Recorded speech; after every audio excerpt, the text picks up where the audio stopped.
दोस्तों, स्वागत है आपका हमारे चैनल डेटम वर्ल्ड में।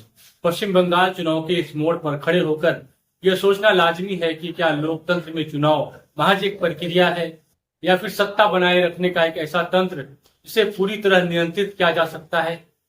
आज अगर हम पश्चिम बंगाल की बात करें तो सबसे पहले जो बात अखरती है वो है सन्नाटा। पिछली बार की तरह खेला होबे का शोर नहीं है, न ही दीदी ओ दीदी के वो तीखे कटाक्ष सुनाई देते हैं, लेकिन इस शांति के पीछे एक बहुत बड़ा डेटा का खेल चल रहा है। अक्सर कहा जाता है कि चुनाव में हार जीत जनता तय करती है, लेकिन पश्चिम बंगाल में इस बार हार जीत के बीच एक नई दीवार खड़ी कर दी गई है। इसे SIR का नाम दिया गया है। कागजों पर यह एक तकनीकी प्रक्रिया लग सकती है, लेकिन असलियत में यह लाखों लोगों के मताधिकार को छीनने का एक सुनियोजित प्रयास।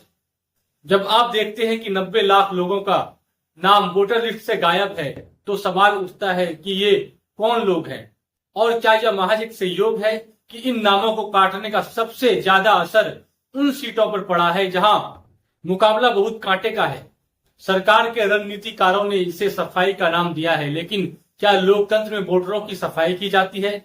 अगर कोई सरकार चुनाव से ठीक पहले अपने विरोधियों को इस तरह की प्रशासनिक घेराबंदी करती है तो ये सवाल तो पूछा जाएगा कि क्या चुनाव आयोग अब एक स्वतंत्र संस्था रह गई है या फिर सत्ता पक्ष की एक विस्तारवादी शाखा बन चुका है। नंदीग्राम से लेकर भवानीपुर तक आंकड़े चीख चीख कर कह रहे हैं कि हार जीत के अंतर से भी ज्यादा संख्या में लोगों के नाम काट दिए गए हैं। यह किसी बड़ी साजिश की ओर इशारा नहीं है तो क्या है? अब जरा भाजपा की वॉर रूम की तरफ देखिए। अमित शाह खुद मैदान में है, लेकिन इस बार उनका अंदाज बदला हुआ है। वो आक्रामक नहीं है, बल्कि एक सर्जिकल स्ट्राइक की तरह काम कर रहे हैं। उन्होंने अपनी पूरी ताकत बूथ मैनेजमेंट और पन्ना प्रमुखों पर झोंक दी है। लगता है जैसे पूरी पार्टी एक कॉर्पोरेट कंपनी की तरह काम कर रही है, जिसका एकमात्र लक्ष्य है सत्ता, और इस लक्ष्य को हासिल करने के लिए हर उस संस्था का इस्तेमाल किया जा रहा है जो कभी लोकतंत्र का पहरेदार हुआ करती थी। दूसरी तरफ ममता बनर्जी जो अपनी अस्मिता की लड़ाई लड़ रही है, लेकिन जिस तरह उनके चुनावी रणनीतिकारों आईपैक को निशाना बनाया गया है, वो दिखाता है कि केंद्र सरकार किस हद तक नीचे गिर सकती है। आईपैक के दफ्तरों पर छापेमारी, उनके सहयोगियों की गिरफ्तारी और कोयला घोटाले के बहाने उन पर दबाव बनाना, यह सब क्या है? यह केवल डराने की कोशिश है। मोदी सरकार यह संदेश दे रही है कि जो भी हमारे खिलाफ खड़ा होगा उसे या तो तोड़ दिया जाएगा या फिर सरकारी एजेंसियों के जाल में उलझा दिया जाएगा। इस पूरे चुनाव में जो सबसे बड़ी गिरावट देखी जा रही है वो है राजनीतिक संस्कृति का पतन। भाजपा का वह चेहरा जो पहले ध्रुवीकरण की बात करता था, अब वह चुप है, क्योंकि उन्होंने अब ध्रुवीकरण से भी आगे की रणनीति बना ली है। अब वे तुष्टीकरण और घुसपैठ के शब्दों का इस्तेमाल पर पूरे नैरेटिव को कंट्रोल कर रहे हैं।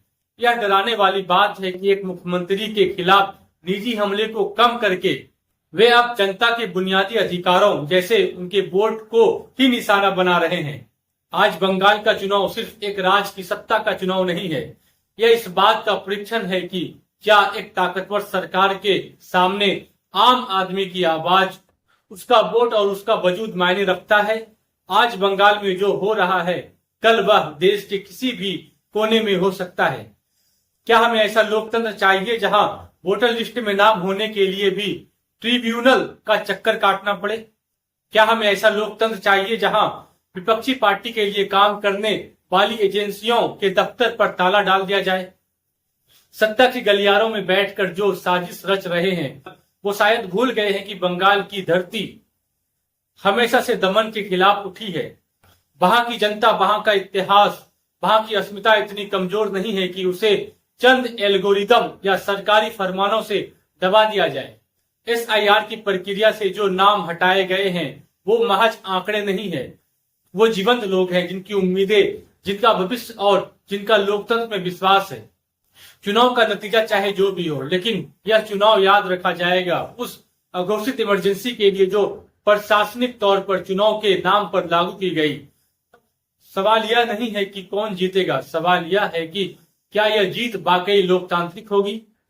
और सबसे बड़ा सवाल यह है कि क्या हम एक ऐसी व्यवस्था की ओर बढ़ रहे हैं जहां सरकार का विरोध करना ही सबसे बड़ा अपराध बन चुका है। बंगाल की जनता देख रही है और आने वाला समय इस सत्ता के अहंकार को आईना जरूर दिखाएगी। अंत तक बने रहने के लिए थैंक्स।